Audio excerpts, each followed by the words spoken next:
IMCFA ydy'r Undeb Myfyrwyr Cymraeg sgynnon ni yma ym Mangor. Felly, da ni yma mwyn rhoi cyfleoedd i fyfyrwyr drwy gyfrwng y Gymraeg a hefyd i sicrhau bod yn hawliau y myfyrwyr Cymraeg ni yn cael ei glywed yn academaidd hefyd. Mae IMCFA yn cynnig sawl fath o gyfleoedd gwahanol i myfyrwyr ni. Rhai o'r cyfleoedd da ni'n gynnig ydy drwy ddigwyddiadau Cymru sydd yn ddigwyddiadau cymdeithasol gyda'r nos fel arfer. Megis y Clwb Cymru sydd yn noson gwisgo fyny, Meic Agorad, Steddfod Dafarn, trip Pentre Bach ac yn y blaen.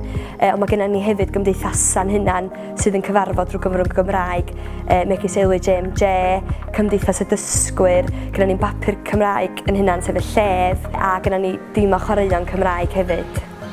Mae croeso i unrhyw fyfyriwr sydd eisiau sgwrs dod ata fi i'n swyddfa fi, neu yn Undeb Bangor neu ar JMJ. Neu hefyd dwi ar gael i unrhyw un gysylltu efo fi dros Facebook neu dros e-bost.